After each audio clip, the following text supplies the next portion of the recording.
Andiamo con altri due ospiti, due amici, l'onorevole Luca Sut per il Movimento 5 Stelle. Onorevole, grazie. Buonasera. Per essere nuovamente con noi. Grazie a voi. Ben tornato, arriva direttamente da Roma, e Raffaele Padrone, vice segretario nazionale di FSP Polizia di Stato. Ben ritrovato anche lei, dottore. Grazie a voi. Dovete sapere che Raffaele Padrone nelle precedenti edizioni, da mesi che si spende per questa problematica, ha lanciato direttamente dal nostro portale, appunto non soltanto web ma anche dal nostro canale, un grido d'allarme. Abbiamo assolutamente bisogno di uomini, la questura di Pordenone sta perdendo peso e soprattutto a rischio sono gli interventi. Siamo davvero in condizioni abbastanza preoccupanti. Il Movimento 5 Stelle ha fatto proprio attraverso l'onorevole Luca Sut questa problematica, questa criticità. Allora, inquadriamo meglio il contesto. Raffaele Padrone, il tutto dove nasce, poi sentiamo Luca Sut, effettivamente il modus operandi adesso quale sarà? Beh, ben ritrovati. Parte non da qualche mese, chiaramente, non per correggere il direttore, ma ormai sono tanti anni che urlo. Ma la situazione questa è situazione peggiorata, perché peggiorata? Perché proprio negli ultimi movimenti che ci sono stati, quindi oltre 1000 persone sono uscite dalla scuola di polizia, ricordiamo, non sono stati assegnati ancora per l'ultima volta a Pordenone, e in Friuli Venezia Giulia ha toccato solo qualche persona, ma non arriviamo a 5 persone nella questura di Trieste, ma Udine e Pordenone sono state dimenticate da qualsiasi assegnazione di personale. La mia proposta è arrivata in regione grazie al consigliere di Cittadini Tiziano Centis, l'ha presa e ha fatto una mozione. Questa mozione è arrivata alla politica in regione. Io credevo che una così tanto delicata situazione, cioè quella del tema della sicurezza che viene decantata anche da questo governo, questa mozione fosse presentata e firmata da tutti quanti. Invece tra i firmatari riscontriamo solamente il Movimento, chiaramente 5 Stelle, il PD, c'è Bolzanello che ha firmato, insomma c'è una serie di persone del centro e della sinistra che hanno firmato questa mozione, che andrà in discussione in questi giorni. Io dovevo incontrarmi questa mattina con il consigliere Centis per vedere un po' la situazione, e quindi andrà in discussione questa mozione, ma che non è stata firmata dal resto della maggioranza in regione. E questa è la cosa che io ritengo. Lo sa, io dico bravo a chi lo fa e non bravo a chi non lo fa. Questa volta devo dire non bravi a chi chiaramente non ha fatto quello che secondo me e secondo la pubblicità e la propaganda politica ha sempre manifestato. Questo è il vero nocciolo della situazione per un operatore della Polizia di Stato o comunque delle forze dell'ordine, perché, ripeto, io mi batto perché sindacalmente rappresento la terza forza sindacale di polizia in Italia. Credo che 9.000 uomini che chiedono di poter avere del personale in polizia, perché a livello nazionale sono 23.000 uomini che mancano. E in questi ultimi giorni poi c'è stata una grossissima vergogna, un dietrofront del governo che chiederò poi qua, abbiamo un rappresentante del governo, chiederemo a lui cosa veramente sia successo, però pare che nell'ultimo concorso che era stato programmato per assumere delle persone, quindi persone che nel penultimo chiaramente concorso, perché adesso ci sarà in atto, c'è un'assunzione penso nei prossimi mesi, vi racconto questa, praticamente hanno partecipato a questo concorso un tot numero di persone. Bene, in strada facendo, a fine del concorso, praticamente 14.000 uomini e ragazzi giovani, nuove leve che potevano arrivare in polizia, sono stati esclusi dopo aver fatto le prove fisiche e le prove attitudinali per entrare. Sono rimasti esclusi 14.000 ragazzi perché in corso d'opera, e chiaramente ci sarà un ricorso, hanno detto no, non serve, bisogna avere non più la licenza media, ma il diploma di scuola superiore. E in più non 30 anni ma 26, ma scusate, se voi avete fatto un bando di concorso, mi avete fatto partecipare perché avevo i minimi requisiti per partecipare, adesso ditemi perché dopo che ho fatto tutto l'iter sono escluso perché di colpo il governo cambia le carte. Sentiamo l'onorevole, giustamente lei ha perorato, sta perorando la causa e la perorerà nelle sedi opportune, ma che situazione abbiamo a livello nazionale e poi le ricadute anche a livello regionale? Prego ingegnere. Io in questa attività ho fatto altro che raccogliere l'istanza che il vice segretario ho visto che ne ha parlato diverse volte nella vostra TV e anche tramite le testate giornalistiche locali, e l'ho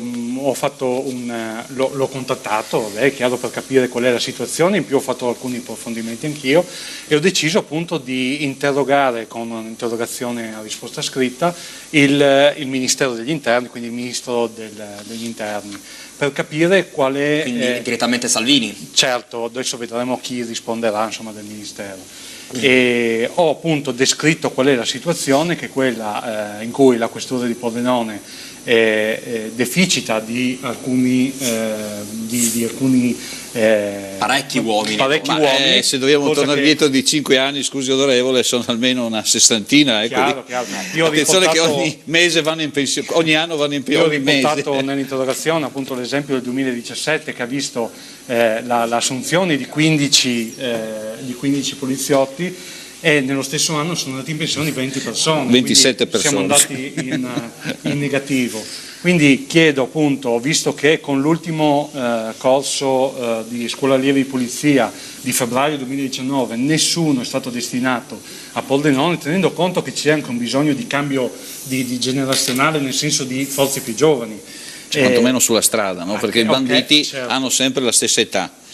Cercare quindi di capire se nel ragionamento della scelta di quante poliziotti debbano essere destinati alle varie questure d'Italia si tiene conto anche di queste necessità che ha Pordenone e quindi qual è stato il motivo per cui nessuno è arrivato finora. E in più chiedo anche nel prossimo corso che finirà mi sembra a novembre 2019, il 204esimo, se quella volta saranno stabiliti alcuni arrivi a Pordenone di nuove forze di polizia. Ecco, onorevole, se le sarebbe aspettato per il momento uno schiaffo alla destra al tagliamento, al Friuli occidentale, da parte ovviamente del governo centrale, di cui lei fa tra altre cose parte, perché insomma guida la maggioranza assieme alla Lega? Sicuramente ci sono delle motivazioni, lo vedremo sulla interrogazione, quale sarà la motivazione, perché diciamo la scelta nello studio che ho fatto, insomma approfondimento, nella scelta di dove destinare le nuove forze di polizia si tiene conto numero di abitanti e numero di reati commessi in quella città, e diciamo che loro hanno fatto alcune valutazioni con questi parametri per cui non hanno destinato qui nessun personale. È chiaro che questo non vuol dire che non ci sia bisogno di nuovo personale col fatto che ci siano pochi reati, sicuramente è dovuto perché le nostre forze di polizia che abbiamo Pordenone lavorano bene. Il problema è che... Però, Prego, lasciamo finire. Certo, però sicuramente se sia il sindacato o comunque l'istanza viene fuori che c'è bisogno di nuove forze, qualcuno deve ascoltare questa richiesta o almeno motivare il perché. Quindi questa interrogazione l'ho fatta per questo motivo, insomma, per sapere il motivo. Segretario, si aspetta delle novità importanti, ma soprattutto concorda con la motivazione che è appena stata detta dall'ingegnere Sutte? Ma io credo che la motivazione sia quella riportata dal governo, ma che non sia di Sutte, perché se no non avrebbe preso a cuore questa situazione, è ovvio, anche perché loro non tengono in considerazione due grossi parametri, cioè quello dell'età. E quindi oggi con le leggi che ci sono, la possibilità di avere leggi 104, malattie, queste cose, arrivati a 50 anni significa avere i genitori, ve ne faccio una, arrivare a 50 anni, perché questa è l'asticella di Pordenone e siamo andati su tutti i giornali, avere 50 anni significa avere un genitore che ne ha sicuramente più di 70 e quindi c'è un iter che va di là per l'assistenza, le malattie. Guardate, ultimamente a Pordenone c'è stato anche questo, una defezione di moltissimi genitori dei miei colleghi, no? Perché? Perché hanno una certa età, ma il problema qual è? che con magari un riordino di carriera a Pordenone ci siamo trovati poi con quelle persone che effettivamente possono andare a fare servizio sulla strada di pochissimi uomini.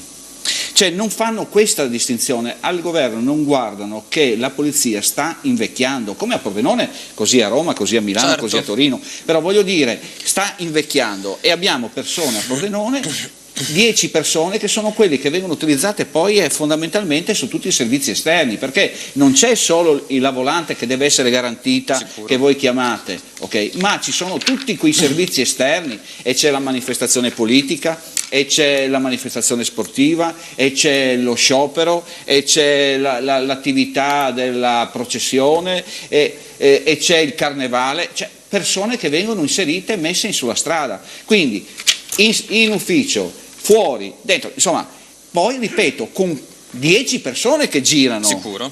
Ha capito qual è il problema? Ma soprattutto è l'età. L'età ci avevano promesso un turnover e questo non sta avvenendo. Cioè, speriamo che sia la volta buona questa, onorevole, noi contiamo in lei. noi contiamo veramente. Il sottosegretario Vanni Agava e Luca Ciriani, l'onorevole Dalmas, tutti quanti. La prossima volta dovrò sporonare il Presidente della Repubblica, mi manca quello, oppure la prossima volta che viene Salvini bisogna portarlo qui. Ma se ci sono le elezioni amministrative sicuramente il Ministro dell'Interno va a fare visita. Lo porteremo qua, io non ho problemi ad andarlo a prendere. La risposta e certo. sicuramente vi terrò aggiornati. Insomma. Ci conto, e posso ringraziare chiaramente in questo momento l'interessamento che, da una parte del consigliere Centis e dall'altra parte l'onorevole Luca Sut che è intervenuto nei nostri studi. Grazie davvero a Raffaele Padrone, vice segretario nazionale di FSP Polizia di Stato, e l'onorevole Luca Sut per il Movimento 5 Stelle. Tornerà a Roma, batterà alla porta del ministro Salvini, dirà sveglia che a Pordenone hanno bisogno ovviamente. Mi dica Salvini che ci sono io a Pordenone, venga a parlare con me e non venga a parlare con altre persone. Grazie davvero per essere stati in nostra compagnia. Allora ci arriva una lettera che noi pubblicheremo adesso e diremo per insomma a 360 gradi senza tagli.